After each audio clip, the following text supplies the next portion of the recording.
5억 빚에 쫓기던 남자 앞에 나타난 여자. 맞춤 정장에 에르메스 가방을 든 그녀가 건넨 명함엔 대표이사라는 직함이 찍혀 있었다. 그런데 그 여자 5년 전 자신이 경력도 없는 주제에 나가면 뭐하고 살래? 라며 내쫓았던 전처였다. 오빠, 이제 청산할 시간이에요. 그녀의 차가운 목소리와 함께 테이블 위에 놓인 5억 원짜리 수표. 남자의 등골이 서늘해졌다. 강민호 47살. 한때 잘 나가던 중소기업 영업팀장이었다. 아니, 정확히는 잘 나간다고 착각했던 남자였다. 대학 동기 모임에서 늘 목소리가 제일 컸고 후배들 회식비를 쏘며 형님 대접받는 걸 즐겼다. 골프 치고 술 마시고 명품 시계 차는 게 성공한 남자의 상징이라 믿었다. 결혼 15년 차 그의 아내 윤서아는 전형적인 전업주부였다. 명문대 수학과를 나왔지만 결혼과 함께 모든 걸 접었다. 아침 6시에 일어나 도시락 싸고 저녁이면 시댁 안부 전화 받고 주말엔 시댁 제사 준비로 정신없이 보냈다. 친정집은 평범한 서민 가정이었지만 부모님은 딸이 시집 잘 갔다며 항상 조금씩 보태주셨다. 당신 벌이로 먹고 사는 주제에 입만 살았네. 민호는 입버릇처럼 이 말을 내뱉었다. 회식비가 부족하다고 골프 회원권이 필요하다고 명품 시계가 있어야 대형 계약을 따낸다고. 서아는 친정에서 받아온 돈까지 보태가며 남편의 체면을 세워줬다. 15년간 자신의 통장엔 늘 10만 원도 채 남지 않았지만 남편만큼은 동기들 앞에서 당당하게 해주고 싶었다. 두 아들은 중학교 3학년, 고등학교 1학년이었다. 서아는 아이들 학원비 아끼려 수학은 직접 가르쳤다. 명문대 출신답게 실력은 뛰어났다. 아이들 성적은 상위권이었고 학원 선생님들도 혀를 내둘렀다. 엄마가 과외 선생님보다 더 잘 가르치시네요. 하지만 민호는 그런 아내의 노력을 한 번도 인정하지 않았다. 집에서 애들 공부나 봐주는 게 뭐가 대단해? 라는 말로 치부할 뿐이었다. 균열은 서서히 시작됐다. 민호의 귀가 시간이 점점 늦어졌다. 새벽에 들어와 씻지도 않고 쓰러지듯 잤다. 와이셔츠에서 낯선 향수 냄새가 났다. 어느 날 밤 화장실에서 핸드폰 충전하다 깜빡 잠든 민호. 새벽 2시 핸드폰이 진동했다. 오빠 어제 최고였어요. 다음엔 더 좋은 호텔 가요. 오빠 와이프는 눈치도 없나 봐요. 키읔키읔. 서아의 손이 얼어붙었다. 심장이 쿵쾅거렸다. 떨리는 손으로 위로 올려 메시지들을 확인했다.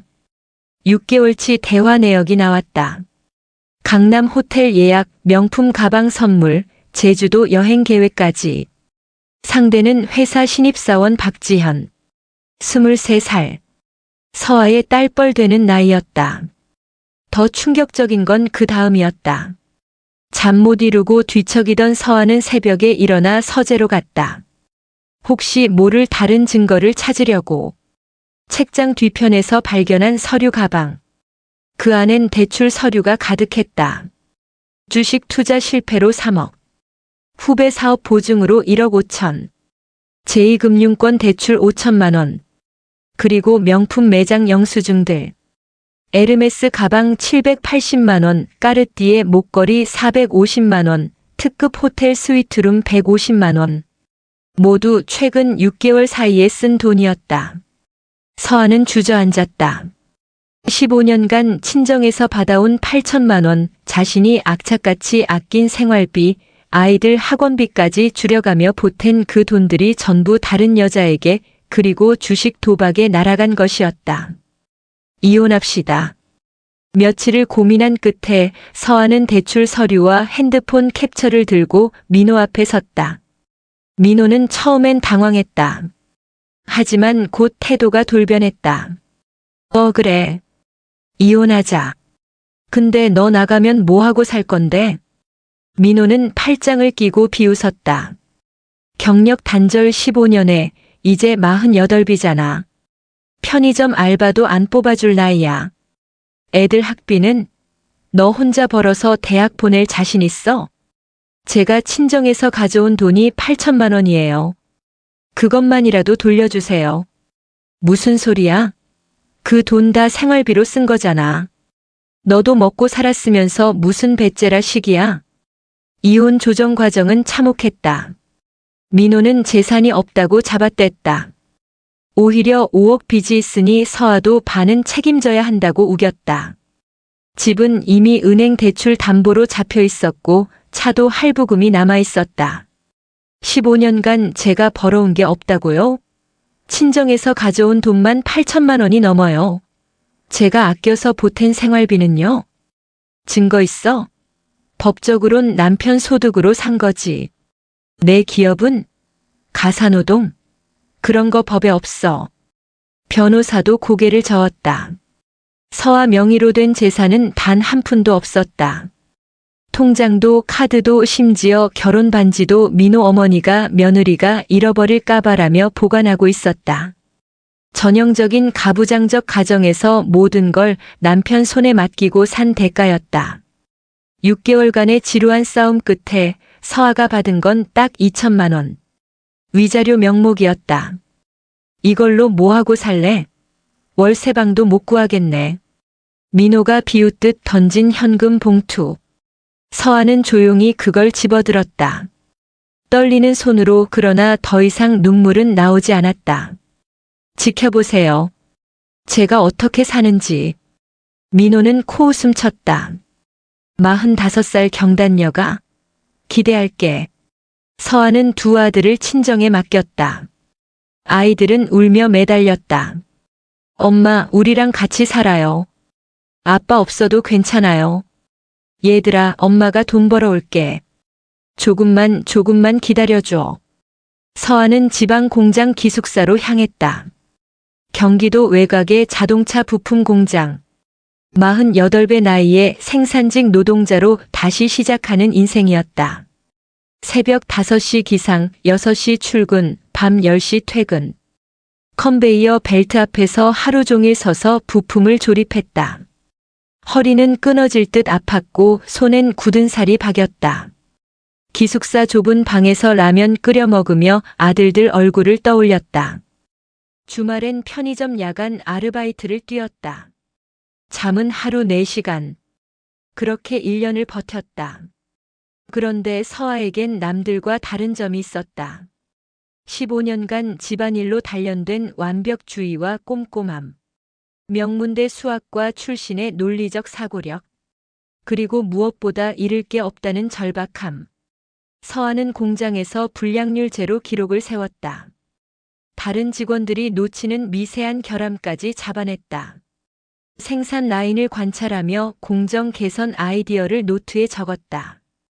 6개월 만에 품질 관리팀으로 발탁됐고 1년 만에 생산 효율을 15% 올리는 개선안을 제시했다. 윤대리, 이거 특허낼 만한데요? 공장장이 감탄하며 말했다. 하지만 서아는 고개를 저었다. 감사합니다. 그런데 저 이번 달에 퇴사하려고 합니다.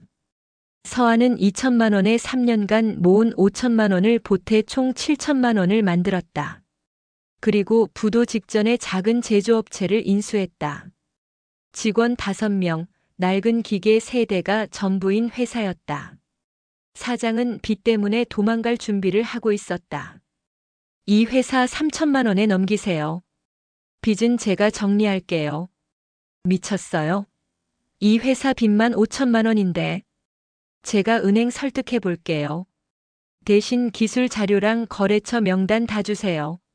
서아는 은행을 찾아갔다. 그리고 공장에서 작성했던 생산 개선 보고서들과 원가 절감 계획서를 내밀었다. 3년 안에 흑자 전환하겠습니다. 저를 믿어주세요. 48살 여자의 눈빛엔 거짓이 없었다. 은행은 조건부로 대출을 승인했다. 그로부터 5년. 서아의 회사 에이스텍은 자동차 부품 업계의 다크호스가 됐다. 불량률 0.1%의 신화를 만들었고 원가는 경쟁사보다 20% 낮았다. 대기업들이 줄을 섰다. 첫 해 매출 15억, 2년차 80억, 작년엔 300억을 넘겼다. 올해는 코스닥 상장을 앞두고 있었다. 서하는 아들들을 다시 데려왔다. 강남 아파트 30평에서 함께 살기 시작했다. 큰아들은 서울대 공대에 합격했고 작은아들은 의대 진학을 준비 중이었다. 엄마, 우리 이제 행복하죠? 그래, 이제 괜찮아. 서하는 아들들을 꼭 안았다. 5년간의 지옥 같은 시간이 주마등처럼 스쳐갔다. 그러던 어느 날 회사 법무팀 직원이 서하를 찾아왔다. 대표님, 이거 보셨어요? 전 남편 쪽에서 재산분할 재심 청구를 한다는 소문이 있던데요. 서하는 씁쓸하게 웃었다. 뉴스에 자신의 성공 스토리가 나간 뒤부터 예상했던 일이었다. 그래요? 그럼 우리도 준비해야겠네요. 서하는 5년 전부터 모아둔 자료들을 꺼냈다. 민호가 사용한 신용카드 내역, 호텔 예약 기록, 명품 구매 영수증, 주식 계좌 내역, 그리고 친정에서 가져온 8천만 원의 송금 증빙. 돈이 생기자 할 수 있는 게 많아졌다. 좋은 변호사도 쓸 수 있었고 흩어진 증거들도 차근차근 모을 수 있었다. 조사해보니 전 남편 지금 상황이 안 좋더군요. 민호는 횡령 의혹으로 전 직장에서 잘렸다. 그 어린 여자 박지현은 돈이 떨어지자 다른 남자에게로 갔다. 보증 섰던 후배는 외국으로 도망갔다. 어머니는 아들의 빚 때문에 평생 모은 전세금 1억까지 날렸다. 지금 민호는 사채 5억에 쫓기고 있었다. 대표님, 그냥 무시하시죠. 어차피 증거도 없을 텐데요. 아니에요. 제가 먼저 찾아가겠습니다. 예? 왜요? 끝내야죠. 완전히. 서하는 민호가 사는 반지하 원룸 주소를 알아냈다. 한때 30평 아파트에 살던 남자가 이제는 곰팡이 냄새나는 반지하에 살고 있었다. 초인종을 눌렀다. 문이 열리고 초췌한 남자가 나타났다. 머리는 반쯤 벗겨졌고 수염은 며칠째 안 깎은 듯 지저분했다. 한때 명품 시계를 차고 다니던 손목엔 싸구려 플라스틱 시계가 채워져 있었다. 너가 왜? 민호는 몇 초간 서하를 알아보지 못했다. 눈앞의 여자는 너무 달라져 있었다.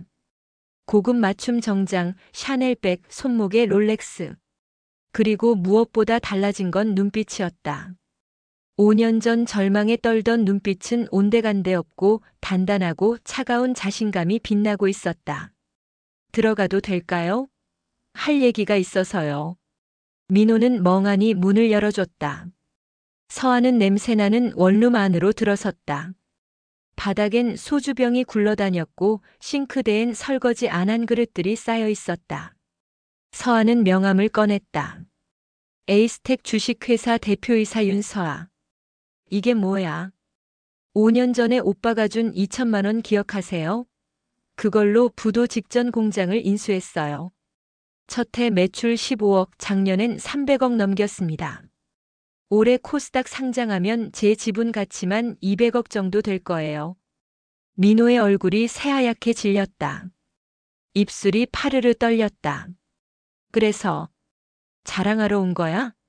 나 망한 거 보러? 아니요. 서하는 서류 가방에서 두툼한 봉투를 꺼냈다. 청산하러 왔어요. 봉투 안엔 5억 원짜리 수표가 들어있었다. 이게 무슨? 오빠 빚 제가 갚아드릴게요. 대신 조건이 있어요. 서하는 또 다른 서류를 펼쳤다. 이건 오빠와 저의 이혼 당시 재산분할 재심 청구서예요. 제가 15년간 기여한 돈, 친정에서 가져온 8천만 원, 그리고 그 돈으로 오빠가 만든 빚까지 전부 계산했어요. 여기 증거 다 있습니다. 민호는 서류를 넘기며 점점 식은땀을 흘렸다. 친정 송금 내역, 생활비 절약 증빙, 민호명의 카드 대납 기록, 박지현에게 보낸 명품 구매 영수증, 제주도 호텔 예약 확인서. 5년치 자료가 빼곡했다. 이걸 어떻게 5년 동안 찾았어요. 은행, 카드사, 백화점, 호텔 전부요. 돈이 생기니까 할 수 있는 게 많더라고요.